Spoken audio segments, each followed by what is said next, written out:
जय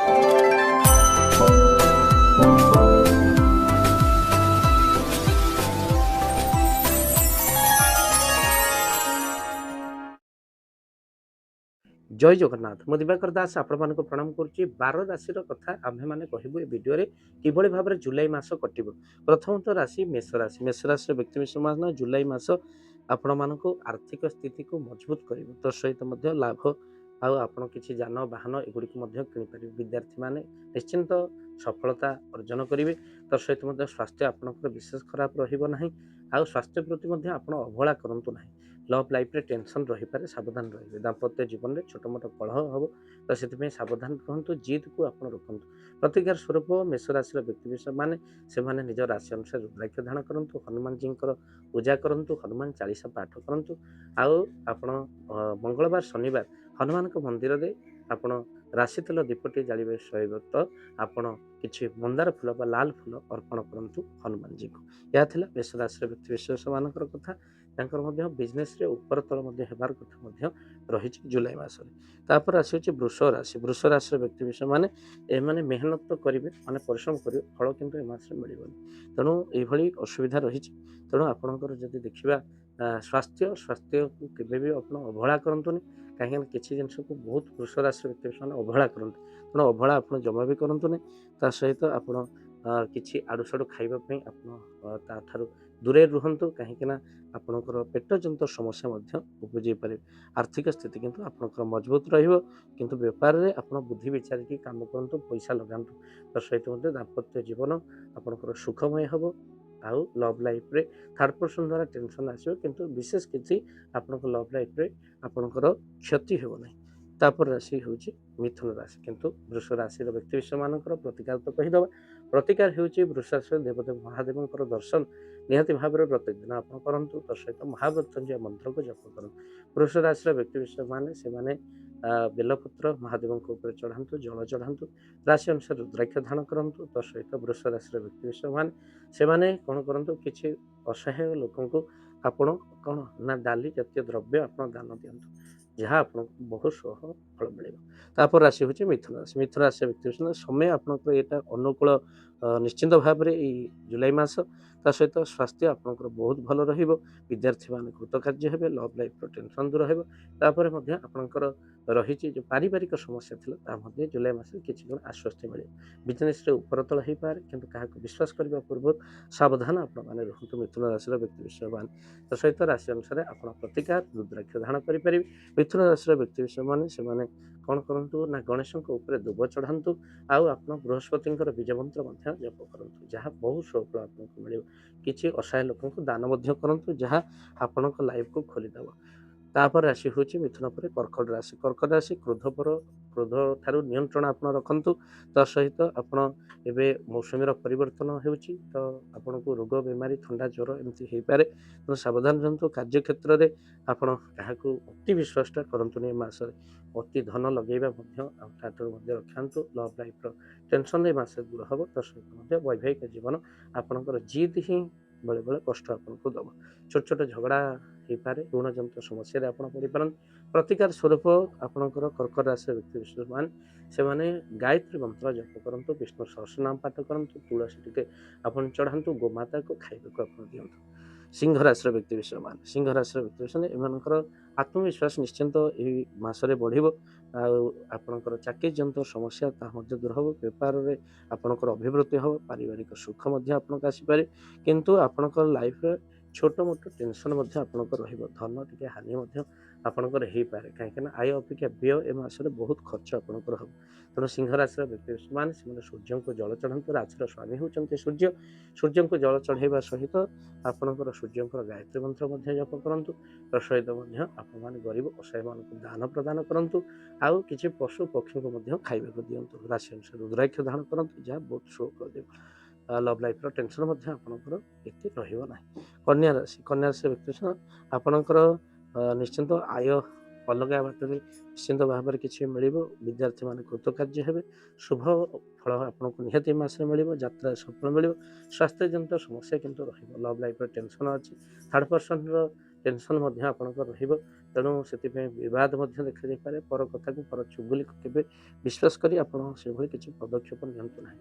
ତା ସହିତ ଆପଣ କିଛି ମୋଟାଙ୍କର ଟଙ୍କା ମଧ୍ୟ କେଉଁଠି ଦିଅନ୍ତୁ ନାହିଁ। କାହାକୁ ସାହାଯ୍ୟ ଦେବା ପୂର୍ବରୁ ନିଶ୍ଚିନ୍ତ ଭାବରେ ଆପଣ ଭାବନ୍ତୁ। ତାପରେ ରାଶି ହେଉଛି ଆପଣଙ୍କର ତୁଳା ରାଶି। ତୁଳା ରାଶିର ବ୍ୟକ୍ତିବିଶେଷମାନେ ସେମାନଙ୍କର ଅଟକିଥିବା କାର୍ଯ୍ୟ ନିଶ୍ଚିନ୍ତ ପୂର୍ଣ୍ଣ ହେବ। କାର୍ଯ୍ୟସ୍ଥଳରେ ଆପଣଙ୍କର ଏହି ଜୁଲାଇ ମାସରେ ଆପଣଙ୍କର ଅଧିକ ସହଯୋଗ ମଧ୍ୟ ବନ୍ଧୁମାନଙ୍କଠାରୁ ମିଳିବ। ଆର୍ଥିକ ସ୍ଥିତି ଆପଣଙ୍କ ସ୍ଥିର ରହିବ। ପରିବାରର ସମସ୍ୟା ମଧ୍ୟ ଦୂର ହେବ। ବିଦ୍ୟାର୍ଥୀମାନେ ଭଲ ନମ୍ବର ରଖିବେ। ତା ସହିତ ମଧ୍ୟ ତୁଳା ରାଶିର ବ୍ୟକ୍ତିବିଶେଷମାନେ ସେମାନଙ୍କର ଲଭ୍ ଲାଇଫ୍ରେ ମଧ୍ୟ ଟେନସନ୍ ରହିପାରେ। ତା ସହିତ ବୈବାହିକ ଜୀବନ ଆପଣଙ୍କର କ'ଣ ନା ଛୋଟ ମୋଟ ଝଗଡ଼ା ହୋଇପାରେ। ସେଥିପାଇଁ ନିଜ ଜିଦ୍‌କୁ ଆପଣ ଦୂରେଇ ରୁହନ୍ତୁ। ତାପରେ ବିଛା ରାଶିର ବ୍ୟକ୍ତିବିଶେଷମାନେ ବିଛା ରାଶି ଭାଗ୍ୟ ଆପଣଙ୍କର ପୁରା ସାଥ ଦେବ ଜୁଲାଇ ମାସରେ। ତା ସହିତ ଆୟ ଆପଣଙ୍କର ବୃଦ୍ଧି ହେବା ସହିତ ଆପଣଙ୍କର କ'ଣ ହେବ ନା ଖର୍ଚ୍ଚ ମଧ୍ୟ ବଢ଼ିବ। ଯେମିତି ଆୟ ହେବ ସେମିତି ମଧ୍ୟ ବ୍ୟୟ ହେବ। ସ୍ୱାସ୍ଥ୍ୟ ପ୍ରତି କେବେ ଆପଣ ଅବହେଳା କରନ୍ତୁ ନାହିଁ। ତା ସହିତ ମଧ୍ୟ ଲଭ୍ ଲାଇଫ୍‌ର ଯେଉଁ ରହିଛି ତାହା ନିଶ୍ଚିନ୍ତ ଭାବରେ ଟେନସନ୍ ଦୂର ହେବ। ବୈବାହିକ ଜୀବନ ସୁଖମୟ ହେବ। ଆର୍ଥିକ ସ୍ଥିତି ମଧ୍ୟ ଆପଣଙ୍କର ଯାହା ରହିବ କିନ୍ତୁ ଆପଣ ଆୟ ଅପେକ୍ଷା ବ୍ୟୟ ଅଧିକ ରହିବ। ତାପରେ ରାଶି ହେଉଛି ଅପେକ୍ଷା ବ୍ୟୟ ଅଧିକ ରହିବ। ତାପରେ ରାଶି ହେଉଛି ବିଛା ରାଶିର ବ୍ୟକ୍ତିବିଶେଷମାନେ ପ୍ରତିକାର ସ୍ୱରୂପ ଆପଣ ମନେ ରଖିଥାନ୍ତୁ। କ'ଣ କରିବେ ନା ବିଛା ରାଶିର ବ୍ୟକ୍ତି ହନୁମାନଜୀଙ୍କର ଚାଳିଶା ପାଠ କରନ୍ତୁ। ହନୁମାନଜୀଙ୍କର ନାମ ଜପ ଆପଣ କରନ୍ତୁ। ତା ସହିତ ମଧ୍ୟ ଲାଲ ପୁଷ୍ପ ହନୁମାନଜୀଙ୍କ ଉପରେ ଚଢ଼ାନ୍ତୁ। ରାଶି ଅନୁସାରେ ଦୁର୍ଭାଗ୍ୟ ଧାରଣ କରନ୍ତୁ। ତୁଳା ରାଶିର ବ୍ୟକ୍ତିବିଶେଷମାନେ ପ୍ରତିକାର ସ୍ୱରୂପ ମଧ୍ୟ ରୁଦ୍ରାକ୍ଷ ଧାରଣ କରିବାକୁ କେବେ ବି ଭୁଲିବେନି। ରୁଦ୍ରାକ୍ଷ ଆପଣ ରାଶି ଅନୁସାରେ ଧାରଣ କରନ୍ତୁ। ତା ସହିତ ଦେବୀ ଦୁର୍ଗାଙ୍କୁ ମଧ୍ୟ ଦର୍ଶନ କରନ୍ତୁ। ତୁଳା ରାଶିର ବ୍ୟକ୍ତିବିଶେଷମାନଙ୍କର ପ୍ରତିକାର। ତାପରେ ଧନୁ ରାଶିର ବ୍ୟକ୍ତିବିଶେଷମାନେ ଆପଣ ମନେ ରଖିଥାନ୍ତୁ କ'ଣ କରିବେ ଆପଣ ଚାକିରି ଜନିତ ସମସ୍ୟା ଏ ମାସରେ ଦୂର ହେବ। କେଉଁଠି ନା କେଉଁଠି ଆପଣଙ୍କ କିଛି ଶୁଭ ସମ୍ବାଦ ମଧ୍ୟ ଏ ମାସରେ ମିଳିବ।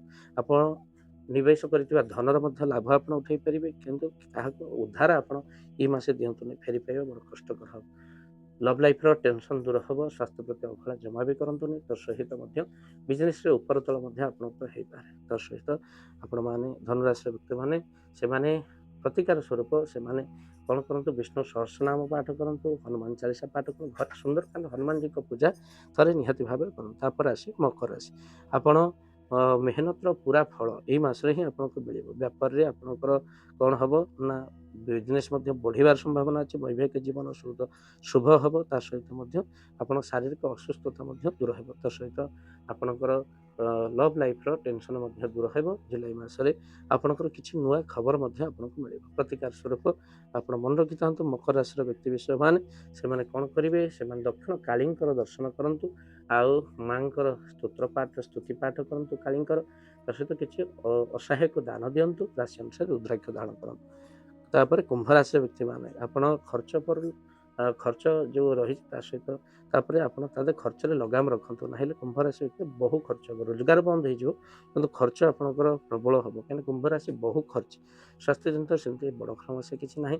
ଆଉ ବିଦ୍ୟାର୍ଥୀମାନେ ନିଶ୍ଚିନ୍ତ ଭାବରେ ଭଲ ରହିବେ କିନ୍ତୁ ମନ ଅସ୍ଥିରତା ରହିବ। ଆଉ ଆପଣଙ୍କର ଏହି ମାସରେ କୁସଙ୍ଗ ଠାରୁ ଆପଣ ଦୂରରେ ରୁହନ୍ତୁ।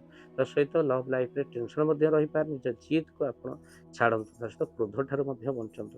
ଆଉ ଯଦି ଦେଖିବା ବିଜନେସ୍‌ରେ ଆପଣ ମୋଟା ଅଙ୍କରେ ଜମା ବି ଇନଭେଷ୍ଟ କରନ୍ତୁ ନାହିଁ। କାହିଁକିନା ହଇରାଣ ହେବେ।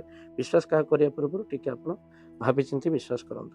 ତାପରେ ଆମେ ଯଦି ଦେଖିବା ପ୍ରତିକାର ସ୍ୱରୂପ କୁମ୍ଭ ରାଶିର ବ୍ୟକ୍ତିମାନେ ଶନିଙ୍କର ଦର୍ଶନ କରନ୍ତୁ। ଶନିଙ୍କର ବୀଜ ମନ୍ତ୍ର ପାଠ କରନ୍ତୁ। ତା ସହିତ ଓସ୍ତ ଗଛରେ ଜଳ ଦିଅନ୍ତୁ। ରାଶି ଅନୁସାରେ ରୁଦ୍ରାକ୍ଷ ଧାରଣ କରନ୍ତୁ। ତାପରେ ରାଶି ହେଉଛି ମୀନ ରାଶି। ଆପଣ ଅଟକିଥିବା କାର୍ଯ୍ୟ ପୂର୍ଣ୍ଣ ହେବ। ସ୍ୱାସ୍ଥ୍ୟ ଜନିତ ସମସ୍ୟା ଛୋଟ ମୋଟ ଦେଖାଯାଇପାରେ। ସେଥିପାଇଁ ମଧ୍ୟ ଆପଣ ଉପଚାର କରନ୍ତୁ। ପ୍ରେମ ସମ୍ବନ୍ଧରେ ଆପଣଙ୍କର ସମୟ ବିତିଯିବ କିନ୍ତୁ କିଛି ଫଳ ମିଳିବନି ଏ ମାସରେ।